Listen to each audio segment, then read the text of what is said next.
Olá, boa noite, tudo bem com vocês? Oi, mãe. Oi, Ana, tudo bem? Deixa eu tirar aqui o Ian no quarto.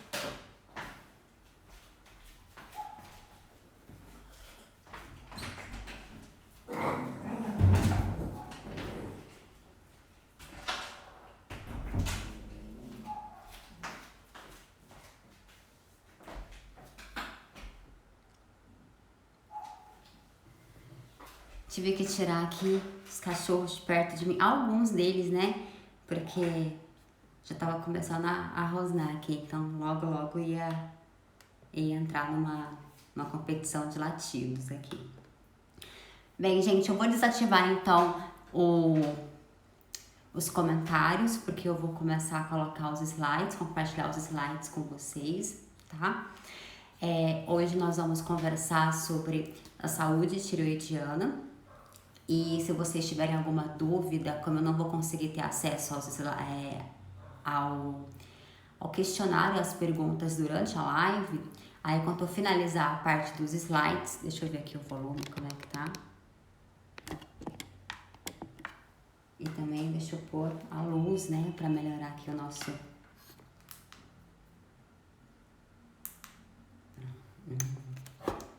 Essa luz acho que tá melhor.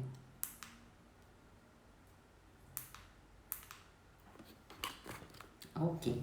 Então aí, após a live, quando eu finalizar com os slides, se vocês tiverem dúvidas, vocês podem ficar à vontade para perguntar, tá? Então vou desativar aqui os comentários, só um momento.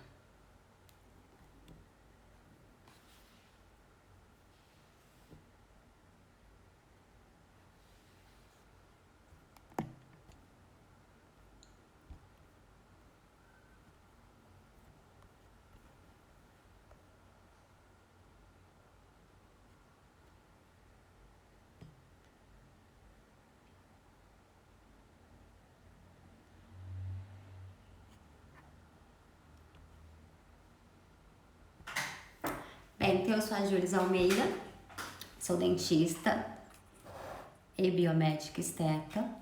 E nós estamos aí fazendo algumas lives para atualizar e evoluir a estética, levando para uma parte mais científica. Principalmente eu gosto de abordar a parte dos exames laboratoriais, para que a gente compreenda como que esses exames podem nos ajudar a detectar alterações iniciais nos pacientes, e essas alterações elas são capazes de definir se nós teremos um tratamento com mais sucesso, um tratamento com durabilidade, ou se será um tratamento com uma recidiva muito precoce. Então, desde o início desse ano, eu estou fazendo lives praticamente toda segunda e quinta-feira, sempre às 10 horas, abordando um assunto diferente, todos voltados aí para a parte de estética e de harmonização, onde a gente pode estar discutindo sobre os exames laboratoriais, a importância deles e como que a gente pode usá-los a nosso favor. Deixa eu passar aqui os slides. O slide mudou o jeito de passar. Não era assim não, agora tá mais chatinho. Toda vez que vai passar agora fica ruim. Bem, mas é isso mesmo. Então hoje nós vamos falar um pouquinho sobre a saúde tireoidiana. O que acontece com a tireoide? A tireoide ela é uma glândula em formato de borboleta que fica situada aqui no nosso pescoço e ela é responsável por todo o nosso metabolismo. Então ela controla o nosso metabolismo e ainda tem a capacidade de armazenar energia. Então ela é uma glândula essencial para nós profissionais da estética, porque é ela que delega, é ela que controla todo o sistema. Então hoje nós vamos conversar um pouquinho sobre ela. E aí o que acontece com a tireoide? Para que a gente consiga avaliar se ela está funcionalmente ativa, se ela está exercendo bem o teu papel, nós temos esses 3 exames que a gente consegue dosar, que é o TSH, né, que é o hormônio estimulador da tireoide, o T4 e o T3. Dentro do T3, nós temos o T3 total, o T3 livre e o T3 reverso. Como o T3 total, ele é a soma do T3 livre e o do reverso, para economizar financeiramente aí para o paciente, a gente acaba não solicitando o T3 total, porque uma vez que nós temos o livre e o reverso, é só somar que a gente vai ter aí o valor do total. Então, o hormônio estimulador da tireoide, né, que é o TSH, ele é produzido pela hipófise. A hipófise fica aí nesse desenho que eu coloquei para vocês, é como se fosse bem aí no centro, esse ovinho que está aí no centro. É a hipófise que produz o TSH, e o TSH ele comunica com a tireoide. Então, a maneira que o cérebro tem para comunicar com a tireoide é através do TSH. E os valores de referência para o TSH, eles vão de 0,45 até 4,5. E o que acontece? Esse valor de referência é um valor de referência muito extenso, muito amplo. Então, quando esses valores eles são muito amplos, eles acabam englobando pessoas saudáveis dentro desse valor e também pessoas não tão saudáveis assim. Então, o ideal para a gente trabalhar com o TSH é mais ou menos aí um valor ideal de 1,9 a 2,2. E lembrando que esse hormônio TSH, ele não é um hormônio que nós vamos levar em consideração as porcentagens, aquela porcentagem mais elevada, aquele quartil mais superior, porque o TSH ele não se enquadra muito bem, né, nesse quartil, porque ele sozinho ele não é um bom parâmetro para a gente conseguir avaliar a função tiroidiana. Por isso que ele estando dentro do quartil superior ou um pouquinho abaixo não diz muito. Então a gente espera que ele esteja aí nesse valor de 1,9 a 2,2, mas ele isolado não nos diz informação nenhuma. A gente sempre necessita aí de saber como que está. Acho que eu pulei aqui o slide, pera lá. Bem, é esse mesmo. Então a gente pensa assim em relação à tireoide. Nós temos a hipófise, né, que produz o TSH, e é a maneira que o cérebro tem de conversar com a tireoide. E aí, através desses hormônios da tireoide, é ela que vai ditar as informações e ela que vai determinar as regras sobre aquele corpo, baseado, claro, nos hábitos que esse paciente tem, e nós vamos discutir isso um pouco mais à frente. Então, por isso eu coloquei dois bonequinhos, um bonequinho mais gordinho e um bonequinho mais magrinho, porque é através da glândula da tireoide que isso vai ser possível de determinar a estrutura daquele corpo. E a gente pode pensar em cabeça, tireoide, cérebro, tireoide, e tireoide e resto do corpo, bem aí nesse bonequinho, quando você pensa em tireoide para baixo ou tireoide a cabeça para cima. Então seria mais ou menos assim, o cérebro é uma parte do corpo independente, e da tireoide para baixo é a tireoide que comanda, é ela que dita as regras. Então, de uma maneira meio que grosseira, a gente pode dividir o corpo assim, da tireoide para cima, né, que é o cérebro, e da tireoide para baixo, onde que ela que comanda. Então, assim, para vocês perceberem o tamanho da importância dessa glândula. E agora a gente vai pensar um pouquinho no T4, né, que é a tiroxina. Como que funciona isso? Então assim, ó, lá na hipófise, o cérebro, ele produz o TSH para conversar com a tireoide. Para a tireoide produzir o T4, há a necessidade de nós termos minerais. Então, na glândula tireoide, nós temos que ter alguns minerais que são essenciais para que lá transforme em T4. Então, nós precisamos de ter o iodo, o zinco, o manganês, o selênio, são essenciais esses minerais para que a tireoide funcione normalmente. Aí, quando ela está funcionando normalmente, ela produz o T4. O T4, ele é um pró-hormônio. Então, assim, ele não é necessariamente um hormônio, ele é um pró-hormônio. Esse pró-hormônio significa que ele exerce algumas funções, se ele foi estimulado, ele exerce algumas funções como hormônio, mas ele não pode ser considerado um hormônio especificamente. E o que é o T4? O T4, ele é uma molécula de tirosina rodeado por 4 iodos. Então, se vocês verificarem esse desenho, tem aí o retângulo que tem a tirosina no centro e 4 iodos ao lateral. Então, isso é uma molécula de T4. Há necessidade de ter 4 moléculas de iodo ao redor para conseguir formar aí esse T4. O valor de referência aí do T4, ele vai de 0,7 a 1,5. E o ideal é a gente manter esse valor de referência a partir do terceiro e do quarto quartil, ou seja, quanto mais próximo esse T4 ele estiver do valor do limite de referência superior, o mais ideal. Aqui eu coloquei para vocês, então, que onde que está vermelho não é bom, a gente precisa de melhorar esse hormônio. Amarelo é aceitável, mas a gente também precisa de melhorar. E quando ele entra no verde, que é acima aí do 1,1, ele já enquadra num valor de referência satisfatório. Lembrando que os valores de referência, eles são baseados pensando em estatística, por isso que a gente tem o valor de referência padrão e nós temos também os valores de referência ideais para cada tipo de paciente, de acordo com a história daquele paciente, de acordo com o que aquele paciente está nos dizendo. Então, assim, nós não podemos avaliar um exame laboratorial sozinho.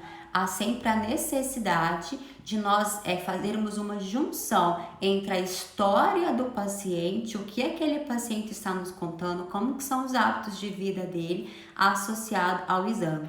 E também vale a gente levar em consideração o que aquele corpo, o que aquele paciente está nos dizendo. Por quê? Porque às vezes o paciente mente, ou ele omite, ou ele não sabe te passar uma informação. Então, você conseguindo detectar os exames laboratoriais e tentando juntar as peças de acordo com algumas informações que ele te passa, você consegue fechar um diagnóstico. Então, é muito importante que a gente saiba também, que a gente entenda a leitura corporal, o que aquele corpo está nos dizendo, sabe? Às vezes o paciente, ele fala uma coisa e o corpo diz outra, e isso a gente consegue verificar baseado aí nos exames laboratoriais.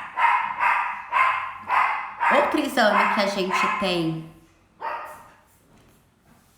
produzido na tireoide é o T3.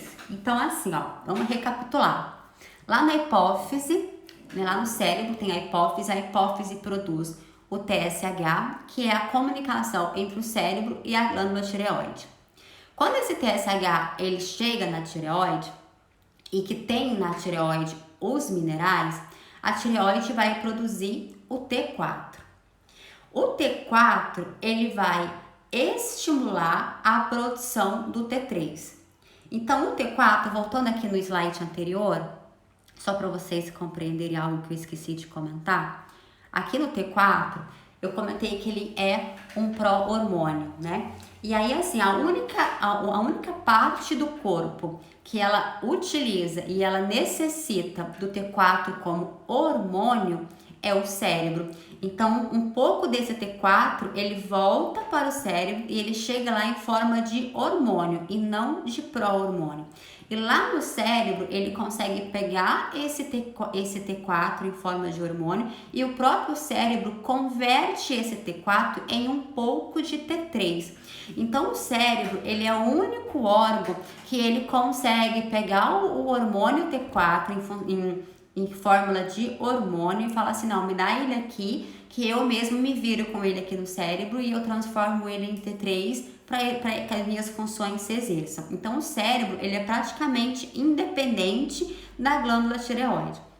Ou seja, então ele consegue pegar o T4, ele metaboliza em T3 e exerce as funções dele. Da tireoide para baixo, né, da tireoide para o resto do corpo, a gente não consegue aproveitar esse T4 em forma de hormônio. Então ele tem que se transformar em um pró-hormônio. E a partir do momento que ele transforma nesse pró-hormônio, ele vai ativar, se transformar nos T3, porque aí a gente entra no T3 livre, no reverso e no T3, no T3 total. Então, baseado aí nesse T3, a gente vai pensar assim, que são os T3 que vai dar o organismo, que vai dar a energia, que vai fazer com toda a engrenagem funcione. Então, antigamente, quando os profissionais da área da saúde pensavam em analisar as funções da tireoide, eles pediam apenas o exame do TSH e pediam o T4. Uma vez que tivesse alteração ou não no TSH, era diagnosticado alguma coisa. Já tem muitos anos que já é sabido que somente com TSH e com T4 não é o suficiente para a gente avaliar se a tireoide está tendo uma função satisfatória ou não. Aliás, é mais importante que a gente avalie as funções do T3 como resposta de tireoide do que avaliar o TSH. O TSH ele nos passa poucas informações, o T3 é muito mais. E o T3 é ele que organiza todas as funções metabólicas, é ele que te dá energia ou que te deixa sonolento, é ele que te ajuda em termos de respiração. Então, o T3, ele é essencial para nós. O T3, ele é triiodotironina. Eu esqueci de colocar aqui no slide a fórmula dele, mas lá no T4, a gente tem, eu exemplifiquei como um quadrado e eu coloquei iodo em cada base, né? O triiodotironina é como se fosse um triângulo, porque ele tem 3 faces, então é uma molécula de tirosina com 3 moléculas de iodo, aí forma o T3. E dentro do T3, de acordo com a enzima que é ativada, a gente vai ter uma formação de T3 livre ou de T3 reverso. E essas ativações dessas enzimas, elas estão baseadas de acordo com a nossa alimentação e com a nossa nutrição. Então, de acordo com o que a gente se alimenta, o organismo vai determinar em T3 livre ou em T3 reverso. E que isso faz de diferença pra gente? O T3 livre está representado aí até por um bonequinho feliz com um coraçãozinho, porque ele nos deixa alegre, bonito, a pele bonita, o cabelo bonito, a unha, a gente fica feliz, uma pessoa verdadeiramente disposta e alegre com o universo. Já quando nós temos um excesso de T3 reverso, aí a gente tem a gente se transforma numa pessoa mais triste, fica sem energia, desmotivado, muito sonolento, geralmente tem queda de cabelo, tem a pele mais feinha, mais envelhecida, as unhas frágeis. E esse paciente, ele sente muito sono. Tipo assim, de manhã, quando esse paciente acorda, ele tá até disposto, animado. Mas no decorrer do dia, é como se a bateria fosse descarregando. E esse paciente, ele fica muito cansado, muito exausto. Tanto assim, quero dormir mesmo. Então, isso acontece quando o paciente tem uma elevação do T3 reverso. Então, esse T3 reverso, ele é muito importante para nos ajudar a diagnosticar o paciente. Então, assim, de acordo com o que o paciente nos relata, nós vamos solicitar a avaliação da tireoide ou não. Mas é muito válido e muito importante que a gente pensa nessa avaliação de tireoide meio que como um protocolo, porque é ela que dita as regras do nosso organismo.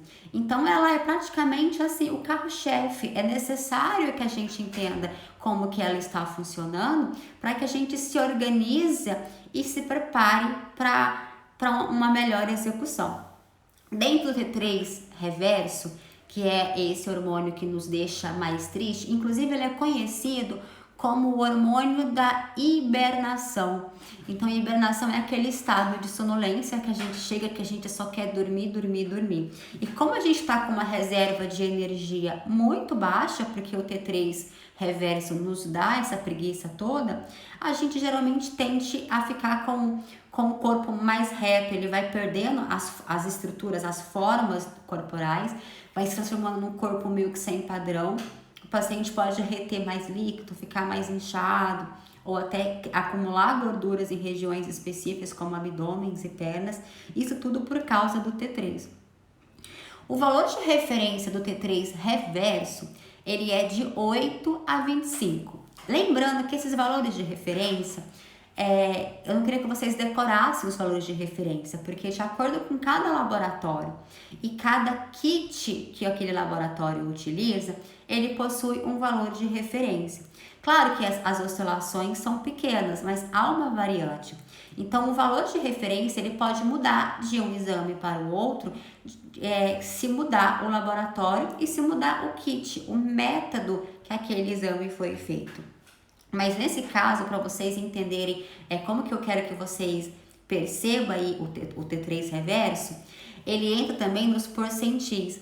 Só que o T3 reverso, eu quero ele quando mais próximo do limite inferior do valor de referência, melhor, e não no limite superior. Por quê? Porque o T3 reverso, ele é a hibernação, ele é a preguiça em pessoa, ele é a falta de energia. Então, quanto mais alto o valor desse T3 no paciente, mais acometido de desânimo esse paciente está. Então, o ideal para nós, nesse caso, é que ele fica o mais próximo possível do limite inferior. Então, é de 8 a 25. Se a gente pegar de 25, tira 8, nós vamos chegar num valor. Divide esse valor por 4 e aí nós vamos achar 4 quartis. E esses quartis é o que vai nos dizer o tanto que é bom. Então, se ele tá de 8 a 12,25, é excelente. Por quê? Porque aí ele tá ocupando o primeiro quartil, o mais próximo do valor de referência no limite inferior. Conforme ele vai evoluindo, ele vai agravando o estado do paciente.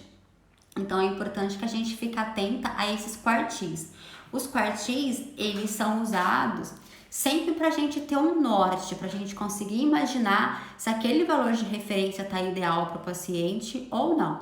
Lembrando que esses quartis é assim, se o exame for bom, se for benéfico para o paciente, o ideal é que ele esteja no quartil mais elevado.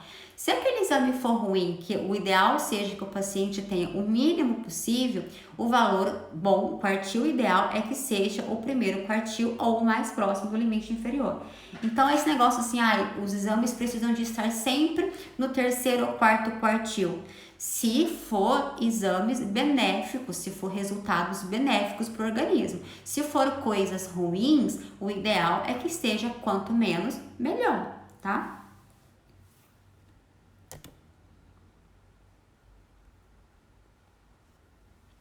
E aí agora nós temos o T3 livre, né? O T3 livre, ele é o hormônio da felicidade, é ele que nos dá ânimo, energia, melhora o cabelo, a pele. Ele literalmente é o que demonstra da gente ser feliz. Claro que tem pessoas que ela nos passa a imagem de ser muito feliz e que às vezes internamente não está tão feliz assim. Mas o T3 livre, ele é um dos hormônios responsáveis em alegria. Inclusive, muitos pacientes confundem o estado de depressão com uma diminuição de T3 livre.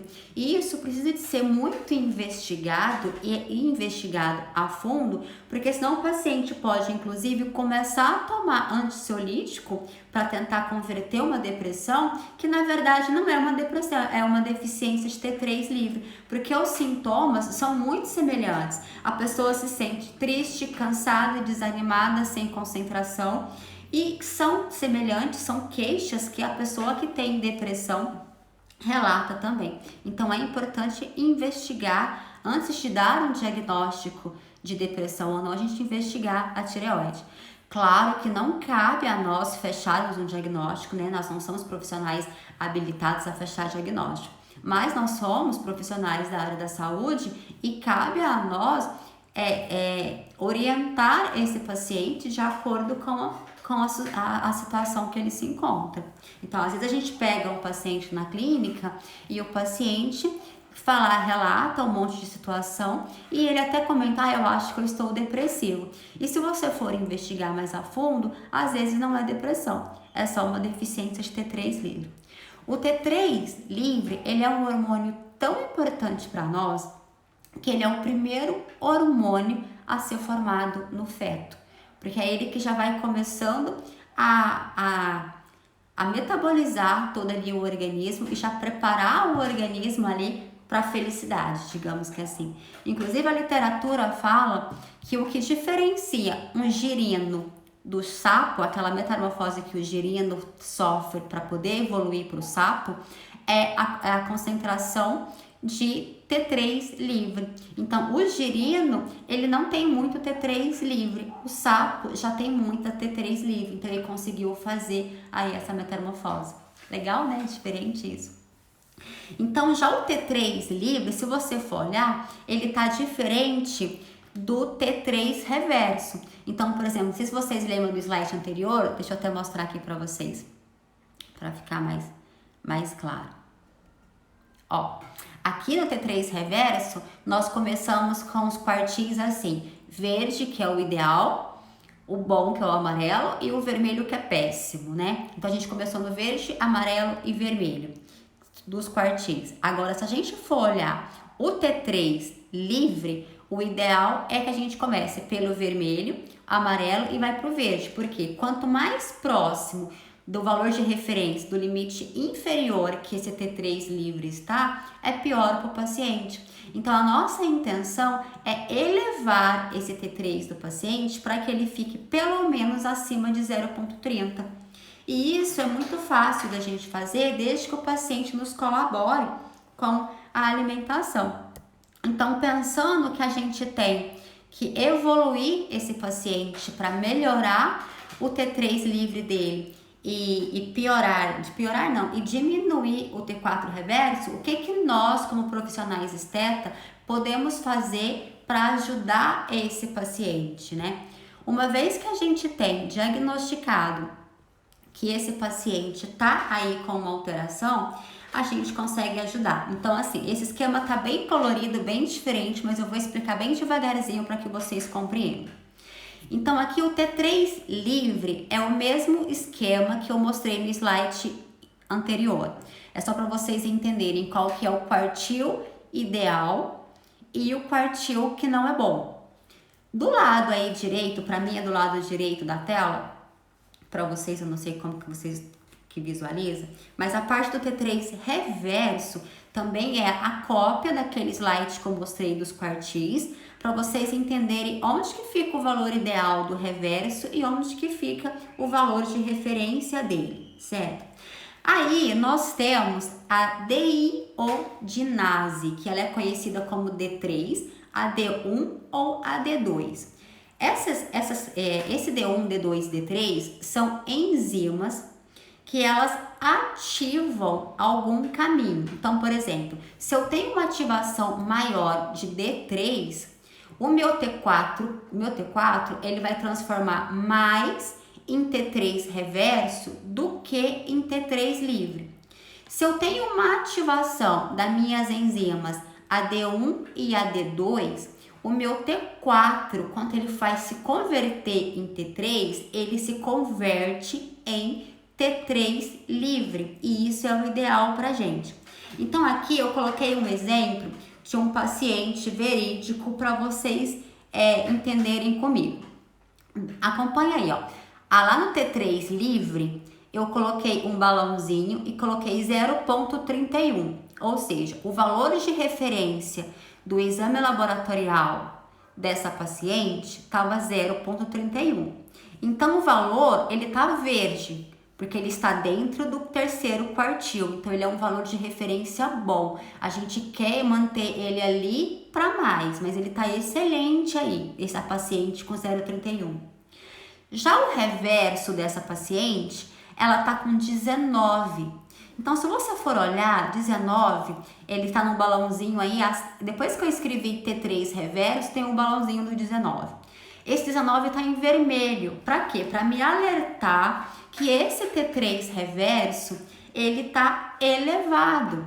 Se você for pensar dentro do valor de referência, que é de 8 a 25, o T3 reverso, ele está compatível com o valor de referência. Porém, a literatura fala que quanto mais baixo estiver o T3 reverso, é melhor para o paciente, é melhor para a vida do paciente, para a alegria do paciente, para o metabolismo do paciente. Então, esse paciente, ó, o T3 livre não está ruim, o T3 livre tá bom, tá ótimo, tá com 0,31. Já o T3 reverso está com 19. E se você for dividir o valor de referência do valor do reverso e separar os quartis, você vai verificar que o quartil dele está aí entre quase no quarto, está no terceiro quartil, mas já está encostando no quarto quartil. Ou seja, é um alerta de que está aumentado. Isso não é o ideal é ele estar menor. E como que a gente pode fazer isso? Se você for ver, eu coloquei uma seta bem perto aí do D3, te alertando que a gente tem uma elevação, que nós estamos com uma D3 aumentada. Lá na D1 e D2, que está próximo ali dos valores de referência dos quartis do T livre, eu coloquei uma setinha para baixo. Por quê? Tá baixo o T1, o D1, o D2? Não tá tão baixo, porque se você for pensar que essa paciente está com valores de referência 0,31, a D1 e D2 dela estão trabalhando de formas até satisfatórias. Mas em contrapartida, imagina assim, nós temos o T4, que ele produziu 2 T3, o livre e o reverso. O livre tá satisfatório, mas acontece que tem muito T4 transformando em T3 reverso. Então isso pra gente não é legal. No que nós temos que pensar? Em desativar a enzima D3, porque é a deiodinase, que é a D3, que ela está muito ativada e está estimulando o aumento aí do T3 reverso. E como que a gente consegue desativar essa enzima de maneira que o T4 entenda que ele tem que liberar mais T3 livre e não reverso? É nós suplementando esse paciente com os minerais essenciais para a tireoide trabalhar. Quais são esses minerais? O iodo, zinco, manganês, para pacientes que necessitam também o ferro. Isso vai fazer com que o organismo entenda que quando chega na tireoide, que ele tem que produzir T4 e o T4 tem que encaminhar para o T3 livre. Então, essas pequenas alterações faz toda uma diferença na vida do paciente. Olha essa paciente, por exemplo, que nós estamos usando como exemplo. Ela tem um T3 reverso de 19. Se você for avaliar ela isoladamente, essa paciente está beleza, né? Agora, quando você for avaliar essa paciente pensando assim somente em valores de referência, tá? Agora, quando você vai associar as queixas da paciente, a falta de concentração, a pele muito ressecada, paciente se sentindo muito feio, às vezes com queda de cabelo, muita preguiça, sabe assim? Estuda e não consegue aproveitar nada, não consegue se concentrar, tá sempre dispersa. Esse valor de T3 reverso, que é 19, ele se torna um valor muito importante para a gente ficar atento. E aí cabe a nós revertermos isso. E isso é muito simples de nós revertermos. Uma vez que você detectou que as queixas da pessoa pode ser por causa do T3 reverso, é só suplementar essa paciente. Suplementou essa paciente, a tireoide vai começar a produzir T4 que vão produzir T3 livre e não reverso. Então a gente vai direcionar de acordo com o caminho que a gente precisa, qual enzima nós vamos ativar para que a tireoide trabalhe bem. Olha que fantástico! Só com suplementação a gente consegue deixar o paciente muito mais feliz, se livrar de um quadro que ele achava que fosse até um quadro depressivo. Isso é sensacional. Deixa eu mudar aqui de slide novamente.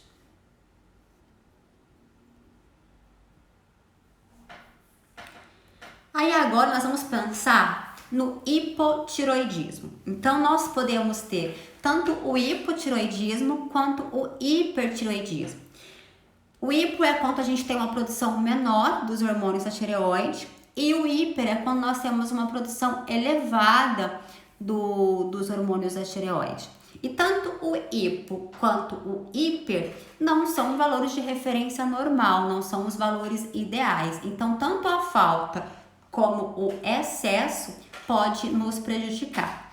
Nós vamos hoje nos aprofundar um pouquinho mais em questão do tempo, somente do hipotiroidismo. E aí, num segundo momento, a gente conversa sobre o hiper. Porque uma vez que vocês entenderem como que funciona a glândula da tireoide e como que funciona o hipotiroidismo, fica muito mais fácil a compreensão depois o hiper. E lembrando que o hipo, ele é o que mais acomete a população. Inclusive, a literatura fala o seguinte, que se você não tiver hipotiroidismo, você vai vir a ter hipotiroidismo. Um dia você vai ter hipotiroidismo. E por que que isso acontece? Conforme nós vamos evoluindo para a fase de senescência, senescência é o envelhecimento natural do organismo. A glândula da tireoide, ela vai atrofiando. É o normal, é o envelhecimento do corpo, é o envelhecimento da tireoide. Conforme ela vai se atrofiando, ela vai ficando com deficiência para produzir os hormônios necessários. E isso é a senescência, isso é a fisiologia do envelhecimento, isso é normal. Então, por isso que a literatura afirma que todos os seres humanos, se não morrer precocemente, claro, eles vão passar pelo hipotiroidismo, por causa dessa senescência da tireoide. Então, aí não vamos pensar nesse momento no envelhecimento fisiológico, vamos pensar nas causas que acometem o organismo, que pode evoluir, que pode levar esse paciente a ter aí um hipotiroidismo. Dentro dele, nós temos a ferritina. A ferritina eu vou explicar um pouquinho mais para frente para vocês exatamente como que ela funciona, mas quando o paciente tem uma ferritina menor que 70, esse paciente ele desenvolve aí primeiramente uma anemia, consequentemente ele tem uma deficiência de todo o fluxo de tudo, e nós necessitamos de ter ferro também na glândula da tireoide para que ele faça esse transporte de hormônio adequadamente. Outra coisa que a gente pode ter uma deficiência de ferritina é o fluxo menstrual. Então, existem mulheres que menstruam muito, que o fluxo sanguíneo da menstruação é exagerado. Então, se a mulher está perdendo muito sangue no período menstrual, consequentemente, ela está perdendo ferro e ela perde ferritina. E aí, a diminuição dessa ferritina faz com que o paciente entre num quadro de hipotiroidismo. Resta saber se esse quadro de hipotiroidismo ele é controlado, ou seja, cessou a menstruação, o corpo consegue entrar isso em equilíbrio ou não. Geralmente, mulheres que têm o fluxo de menstruação muito elevado, há a necessidade de fazer a suplementação com ferro. Por quê? Porque todos os meses ela perde uma quantidade muito grande de ferro e de ferritina. Então, essa é a primeira causa da gente pensar aí num hipotiroidismo. A segunda causa são as intoxicações, né, pelos halógenos, que são os metais pesados, e também aí pelo Rocutan.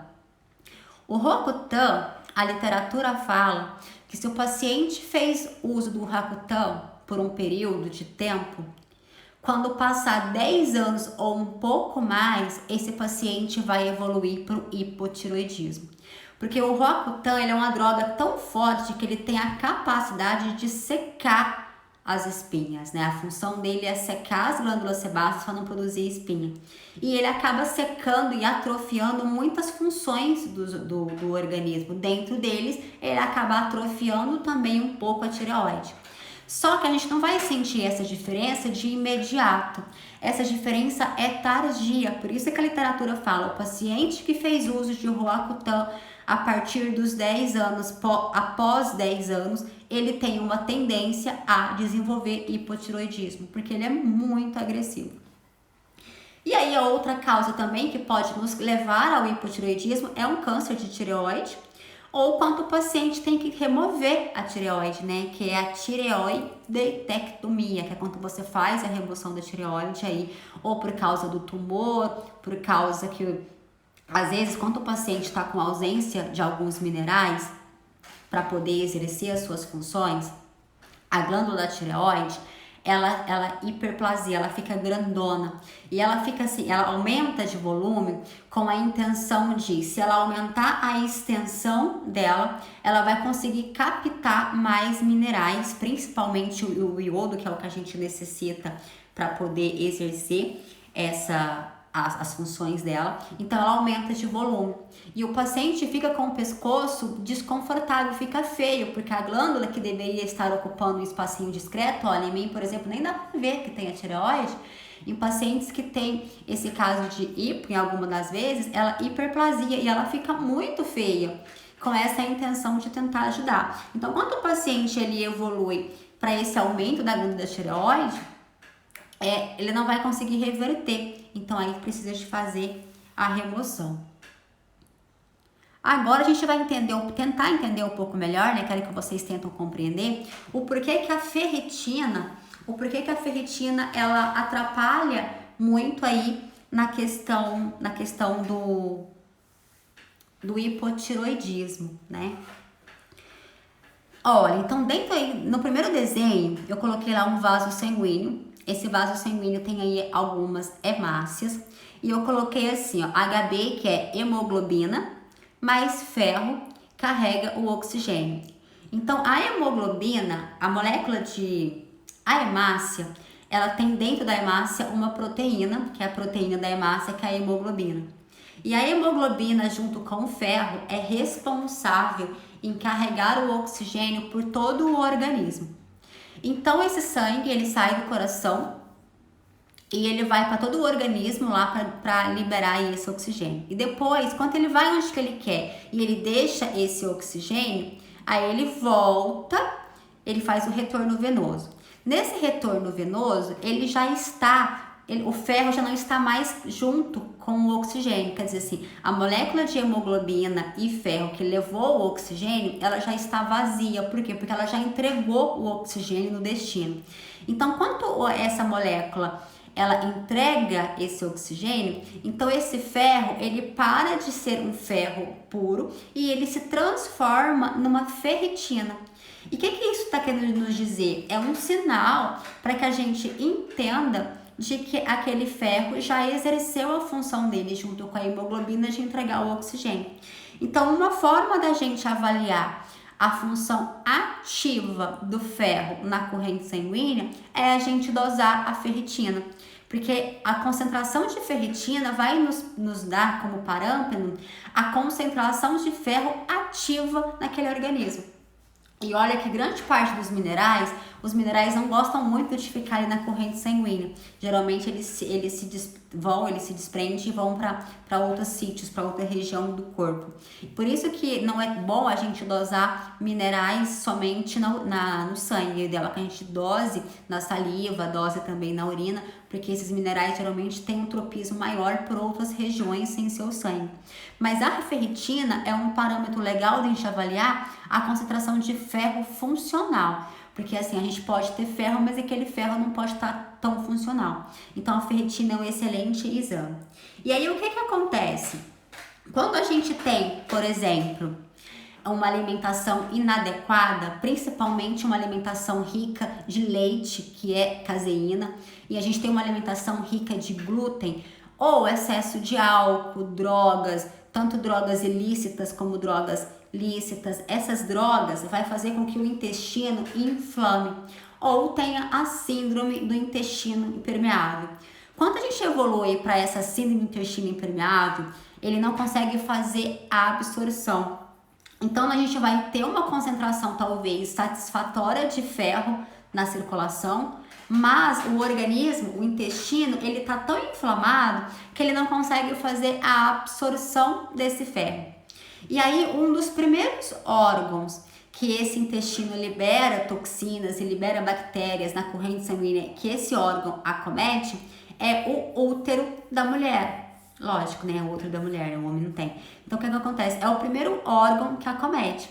Então, o intestino, ele responde diretamente também até na questão de tireoide. Nós já conversamos bastante sobre as funções aí do intestino em relação às respostas da pele, mas olha o tanto que é importante ter um intestino com as paredes preservadas. Então, o que acontece? Vamos voltar ali para o intestino. Quando o intestino está inflamado, então ele fica com as paredes, não conseguem fazer uma absorção tão boa, e aí ele inflama o útero. Essa resposta do útero faz com que a mulher tenha uma diminuição da progesterona. Então, uma inflamação provinda do intestino chegou no útero e sinaliza para a mulher ter uma diminuição de progesterona. Quando a mulher tem uma diminuição da progesterona, a menstruação dela, ela fica mais elevada. Então, ela começa a perder placas sanguíneas. Então, a menstruação dela não é somente um sangue, ela começa a ter coágulos, pedaço do útero que está saindo. Porque a progesterona está tão baixa que não está conseguindo conservar a parede uterina. Então, com isso, a pessoa vai perdendo aquelas placas de sangue, aquele excesso de sangue. E aí, se ela perde esse excesso de sangue pela menstruação, consequentemente, ela está jogando fora a ferritina. E nós necessitamos da ferritina para termos um T3 satisfatório, para ter uma função de tireoide satisfatória. Então, se a gente tem um problema intestinal, a gente evolui para uma menstruação desregulada, que consequentemente leva o paciente a ter um hipotireoidismo. Então, por isso que a concentração de ferritina é importante como parâmetro de boa execução da tireoide. E olha que legal isso. Começa onde? No intestino. Então, o intestino ele é responsável por muita coisa, pelo funcionamento ideal do corpo, né? Então, é necessário a gente ficar atento aí no intestino.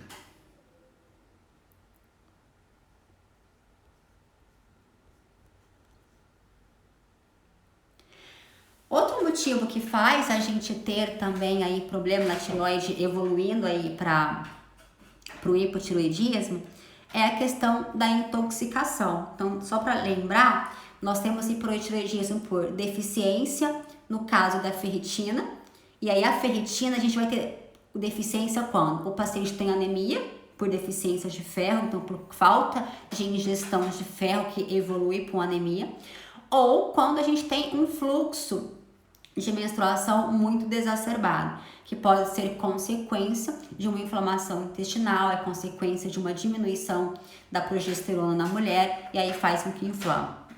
Outra causa que nós entramos agora é a parte da intoxicação. A tireoide, ela necessita de alguns minerais para ela funcionar, dentro deles o iodo, que é o iodo que vai fazer com que a gente transforma o T4 ou o T3. Então a gente tem que pensar assim, que esses minerais, eles têm peso molecular diferente. Então, se vocês olharem aí perto dessa seta, eu coloquei o flúor, o cloro, o bromo, aí depois eu coloquei o iodo. Por quê? Porque esses outros íons, eles têm um peso molecular maior do que o iodo.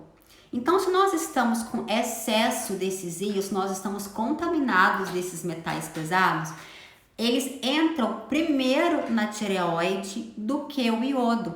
Então, aí ao invés, ó, se você observar nesse quadrado central, eu coloquei a tirosina e eu coloquei 4 iodos ao redor. Então, o que é isso? Isso é o T4. O T4 é uma tirosina para 4 iodo. Quando uma outra molécula, por exemplo, uma outra molécula mais pesada, no caso o flúor, quando o flúor ele entra primeiro dentro da tireoide, ele arranca esse iodo e ele substitui pelo flúor ou por um outro metal pesado. Tô comentando sobre o flúor porque ele está no primeiro nível de escala aí em termos de peso. E aí, quando você pode perder todos os iodos e ser substituído por outros minerais, ou somente perder um iodo. Imagina se você tem uma molécula é igual essa que eu coloquei aí, onde a gente perdeu um iodo e substituiu por flúor. Parece um T4, mas não é um T4. Ele teve uma mudança. E aí, isso vai fazendo com que a tireoide, ela começa a trabalhar diferente. Por quê? Porque ela necessita de iodo para trabalhar e não de outro metal. Então, se está unindo outros metais na tentativa de formar o T4, ela começa a ficar disfuncional. Ela entende que não tá legal, que não é aquilo, ela não funciona daquele jeito. Então, a gente pode ter, através da intoxicação, a gente pode ter o hipotireoidismo, que é a doença do Hashimoto. O que é isso? É uma doença autoimune. É quando o seu organismo ele começa a produzir anticorpos para poder combater as próprias células do corpo. Então, isso é comum acontecer na tireoide, quando a tireoide está intoxicada por metais, por minerais que não são necessários dela, que ela não precisavam estar ali. Então, com a tentativa dela tentar eliminar aqueles metais, aqueles minerais errados, ela começa a produzir anticorpos para tentar eliminar aquela formação de T4 errada, e aí ela começa a se mutilar. É onde que nós temos aí o Hashimoto, que é uma doença autoimune. É possível reverter isso? Depende do nível da gravidade, da agressão que já tem. Mas a gente conseguir detectar isso numa fase mais inicial e detectando a causa, é só eliminar a causa e suplementar adequadamente que a gente consegue controlar isso perfeitamente. E aí, dentro das patologias da tireoide, a gente tem disfunções que nós profissionais da estética, a gente cuida. Então, assim, dermatite são qualquer tipo de disfunção de pele, inflamação de pele que a gente tem. Onde nós trabalhamos? Nós trabalhamos com pele, nós trabalhamos com beleza. Então, a tireoide está totalmente direcionada, ligada à pele. A mesma coisa a alopécia, queda de cabelo. Quantos pacientes não vêm pra gente fazer no consultório tratamento de tricologia para tentar controlar queda capilar ou por estresse ou por qualquer outra coisa, e a gente fica lá tentando passar soluções, shampoos adequados, faz aí uma intradermoterapia, entra com laser, diferentes coisas, e que se nós não avaliarmos a função da tireoide, nós não vamos conseguir ter uma resposta satisfatória. Então, assim, se a paciente tem uma ferritina menor que 70, ela está tendo uma concentração de ferro menor do que ela necessita na tireoide. Consequentemente, ela vai produzir pouco hormônio. Se ela produz pouco hormônio, ela entra no hipotireoidismo. Paciente com hipotireoidismo tem alopécia. Então, resolve ficar tratando o cabelo da mulher, do homem, enfim, da pessoa, do cliente, se você não controlar o hormônio que dá sustentação para que esse cabelo fique lá.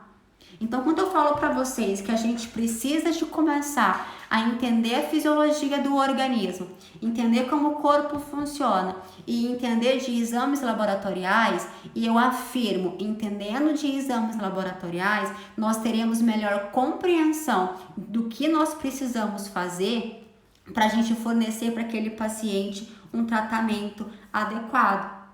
E se o paciente não cuida, ele vai evoluindo para situações mais graves. Então, o paciente pode ter uma reumatite por causa de tireoide, ele pode ter lúpus, que é uma doença autoimune por causa de uma tireoide, fibromialgia provinda de tireoide. Então, a tireoide, gente, ela controla o corpo da tireoide para baixo, o corpo inteiro, é ela que manda.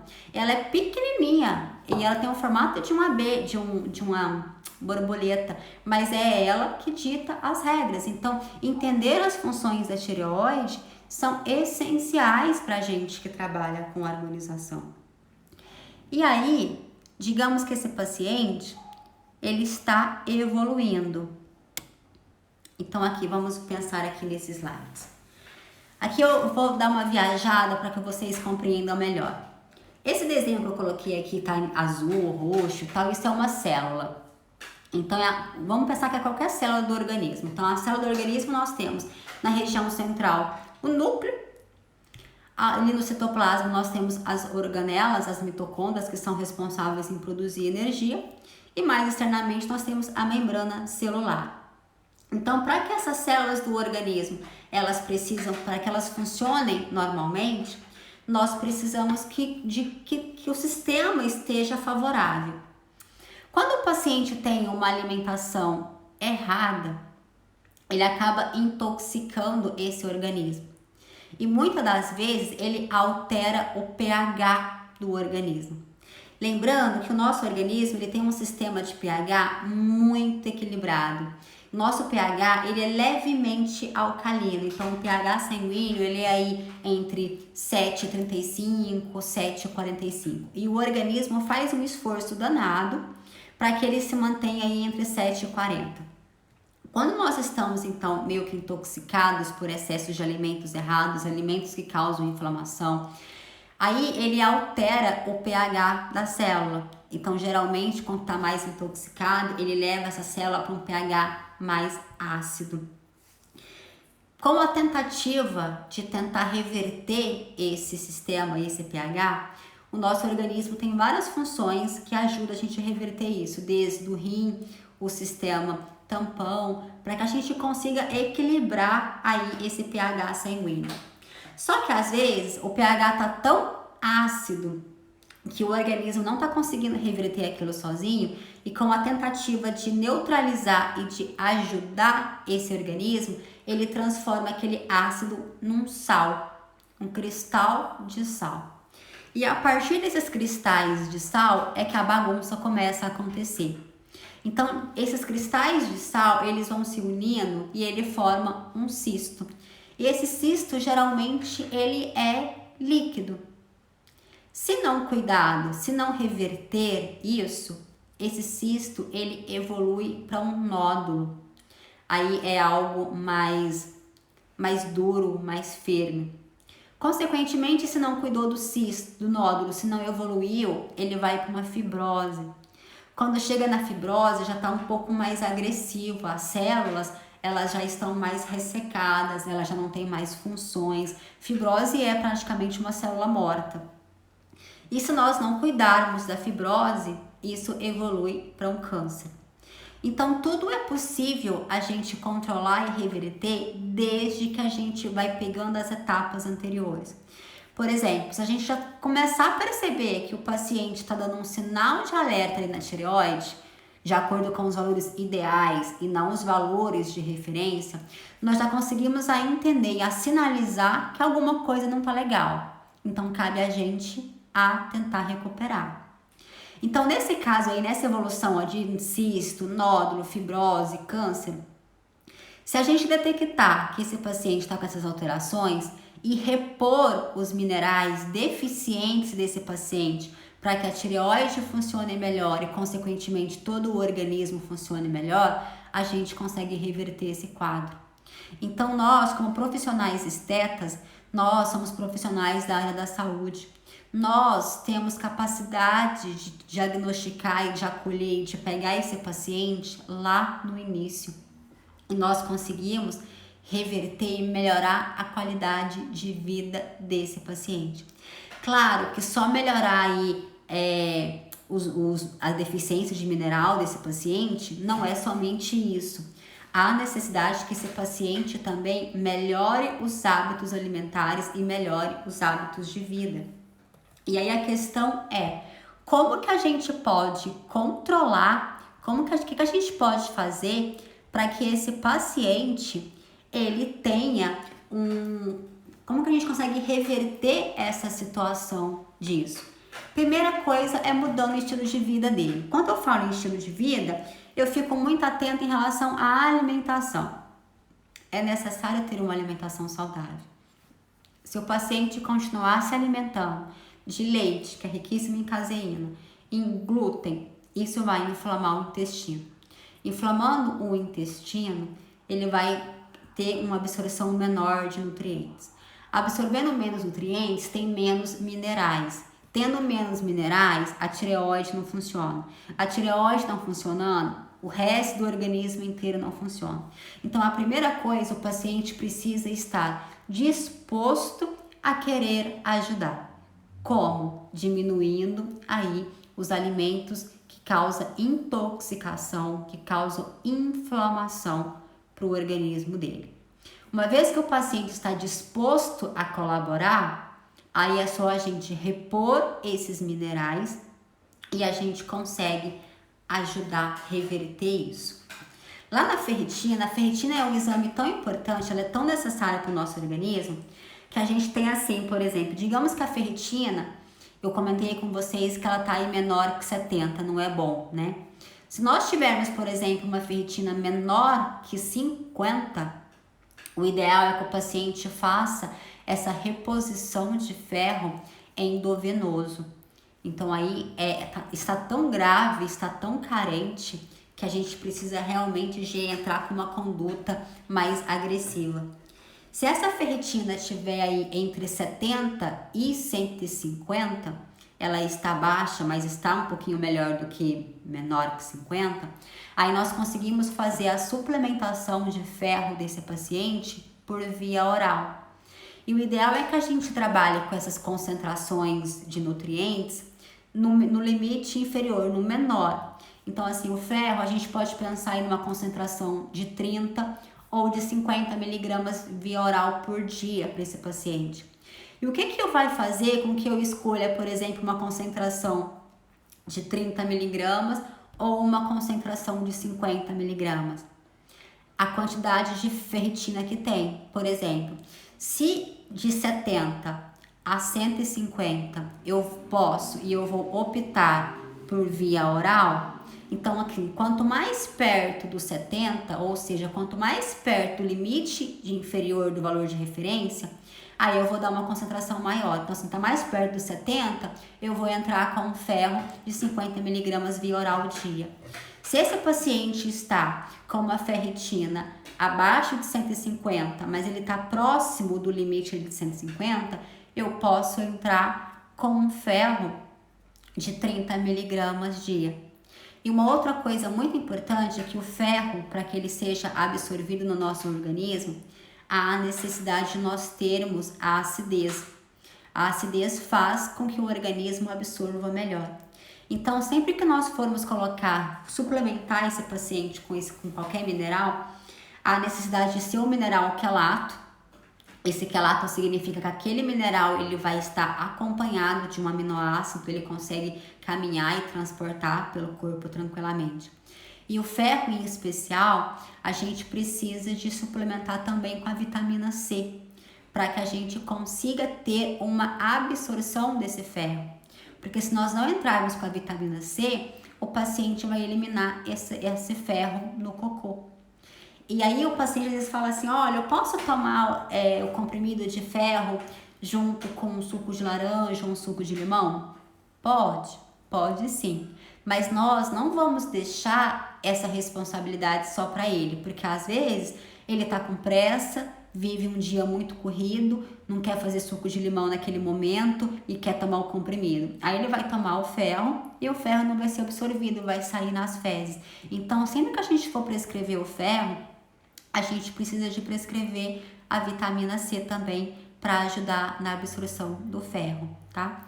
E quando a gente ou quando for a necessidade de nós pensarmos em fazer a reposição do ferro nesse paciente, se tiver aí uma ferritina menor que 50, não cabe a nós temos que encaminhar esse paciente para o médico, porque somente o médico consegue fazer a prescrição de ferro endovenoso.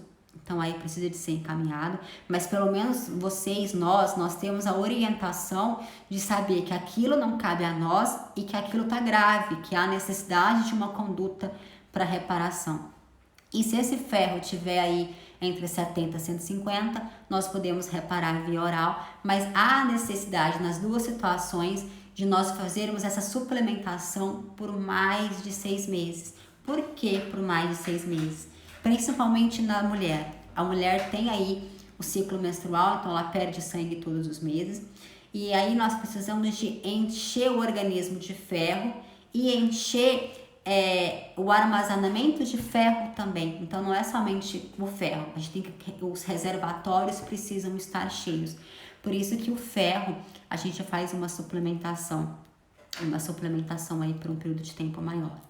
Mas quase todos os distúrbios de tireoide a gente consegue equilibrar recuperando esses minerais, que é magnésio, ferro, selênio e zinco. Lembrando que são minerais essenciais para a função da tireoide, mas são minerais que eles não podem estar em excesso. Minerais, assim como os eletrólitos, que também são os minerais, nós necessitamos deles no nosso organismo para que as coisas funcionem, mas tanto o excesso quanto a falha, a ausência, nos faz mal. Há necessidade de nós termos um equilíbrio. Por isso que quando nós formos pensar em suplementação dos minerais, nós vamos usar sempre a menor dose, a menor concentração. Por quê? Porque são minerais que na maioria das vezes são microdosagens. Então a gente vai sempre trabalhar com a concentração do limite inferior para repor esse paciente. Então a gente vai repor, vai avaliar, vai repor, vai avaliar. E geralmente o paciente responde muito bem a esse estímulo. E o paciente que entra em equilíbrio com a tireoide, qualquer procedimento estético que vocês fizerem vão dar resposta, porque o organismo ele está preparado, ele está em equilíbrio. Há ali uma homeostase, então ele funciona bem. Bem, pessoal, é isso. Eu vou tirar aqui os slides para vocês perguntarem, se vocês quiserem. Vou até abrir aqui a caixinha de comentários. Então, a live de hoje é sobre a saúde da tireoide. Eu queria que vocês compreendessem aí um pouquinho. Eu tentei falar da forma mais clara, mais simples possível, mas de uma maneira que vocês entendessem que ela é essencial para a saúde do ser humano. Para nós que trabalhamos com estética, é essencial. Para o paciente que quer ter uma vida mais saudável, que quer ter disposição, que quer praticar atividades físicas. Se o paciente não tiver com os hormônios da tireoide em equilíbrio, ele fica um paciente muito indisposto. E muitas das queixas do paciente que nos procura é em relação ao corpo. Às vezes o paciente fala assim, olha, eu nem como tanto assim para ter esse corpo que eu tenho. Eu tô muito gorda, tô muito desproporcional, eu tô reta, tô quadrada, enfim.